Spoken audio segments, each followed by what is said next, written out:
রাজভবন চাইলেও তৃণমূলের মহিলা বিধায়ক রাজভবনে গিয়ে শপথ নিতে প্রস্তুত নয়। রাজ্যে বিধানসভার অধ্যক্ষ দুই বিধায়কের শপথ গ্রহণ নিশ্চিত করতে উদ্যোগ নিয়েছেন। প্রয়োজনে তিনি রাষ্ট্রপতির সঙ্গে দেখা করবেন। তৃণমূলের সংসদীয় দল প্রয়োজনে রাষ্ট্রপতির সঙ্গে সাক্ষাৎ করে হস্তক্ষেপ চাইবে। শপথ গ্রহণ বিতর্কের জল দিল্লিতে টানতে সংসদে দাঁড়িয়ে অবস্থান স্পষ্ট করলেন তৃণমূল সাংসদ সুদীপ বন্দ্যোপাধ্যায়।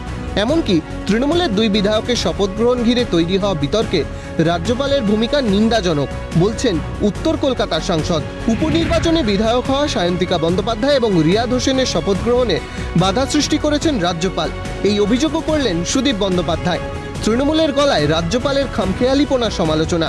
রাজভবনের সঙ্গে সংঘাতের সুর আরও সপ্তমে চড়িয়ে সাংসদ সুদীপের বার্তা, সময় থাকতে থাকতে শপথ গ্রহণে উদ্যোগ নিক রাজ্যপাল।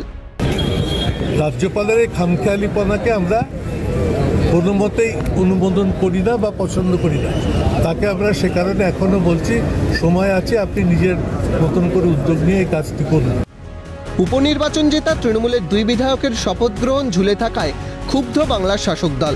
ওয়াকিবহল মহল বলছে, রাজভবনের সঙ্গে সংঘাত জিইয়ে রেখে বাংলার সংবিধান প্রধানের বিরুদ্ধে নালিশ জানাতে এবার দেশের সংবিধান প্রধানের কাছে দরবারে উদ্যোগ তৃণমূলের। পাল্টা আক্রমণ বঙ্গ বিজেপির। দলের রাজ্য সভাপতি তথা কেন্দ্রীয় প্রতিমন্ত্রী সুকান্ত মজুমদারের কটাক্ষ, তৃণমূল রাজ্যপালকে রাজ্যপাল মনে করেন না, অসুবিধা তৈরি করছে বাংলার শাসক দল। দেখুন, কোথায় যাবেন ওনাদের ব্যাপার, কিন্তু অসুবিধাটা তৈরি হয়েছে তৃণমূল কংগ্রেসের জন্য। তৃণমূল কংগ্রেস রাজ্যপালকে রাজ্যপালই মানে না, তাহলে আর কীভাবে হবে? গণতন্ত্রের উপর ভরসা নেই, কোনো হিটলারি শাসন চালাচ্ছেন। বিজেপির রাজ্যসভার সাংসদ শ্রমিক ভট্টাচার্যের প্রশ্ন, সংবিধান কি মানছেন তৃণমূল? বাংলার সাংবিধানিক প্রধানের কোনো মর্যাদা কি শাসক দল রেখেছেন? তৃণমূলের অধিকার আছে রাষ্ট্রপতির কাছে যাও, প্রত্যেকটা সাধারণ নাগরিকের অধিকার আছে রাষ্ট্রপতির কাছে কি অ্যাপিল করা, কিন্তু তার আগে এটা বলুন, তারা কি ভারতবর্ষের সংবিধানকে মানছেন? পশ্চিমবঙ্গে কি সাংবিধানিক প্রধানের কোনো মর্যাদা তারা রেখেছেন? শপথ গ্রহণ বিতর্কে আক্রমণের রাস্তায় বাম কংগ্রেসও। সিপিএম সাংসদ বিকাশ রঞ্জন ভট্টাচার্য বলেছেন, অপ্রয়োজনীয় বিরোধ। রাজ্যপাল অধ্যক্ষের হাতে দায়িত্বভার কেন সঁপে দিচ্ছেন না, প্রশ্ন তুলছেন বিকাশ রঞ্জন।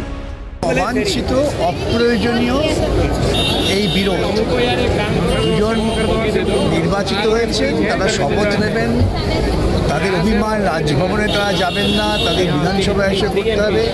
রাজ্যপালের অভিমান, তিনি বিধানসভা আসবেন না, রাজভবনে করতে হবে। এইগুলো তো ক্লাস 7-8-এর ছেলেমেয়েরা করে। সাংবিধানিক পদে যিনি আছেন এবং যারা সাংবিধানিক ব্যবস্থার মধ্যে নির্বাচিত হয়েছেন, তাদের কি সব সাজে নাকি? রাজ্যপালের উচিত তো স্পিকারকে ডেপুট করে দেওয়া ভোট নেওয়ার জন্য, সেটাই রাজ্যপাল করছেন না কেন আমি বুঝতে পারছি না। দুর্ভাগ্য যে এই সমস্ত লোকেরা তারা সাংবিধানিক পদের দায়িত্ব পান, কিন্তু তারা দায়িত্ব পালনে যথাযোগ্য সম্মানের সঙ্গে কাজ করতে পারছেন না। কংগ্রেসের মালদা দক্ষিণের সাংসদ ঈশা খান চৌধুরীর পরামর্শ, সরকার বনাম রাজভবনের ইগো প্রবলেম দ্রুত মিটিয়ে ফেলা উচিত।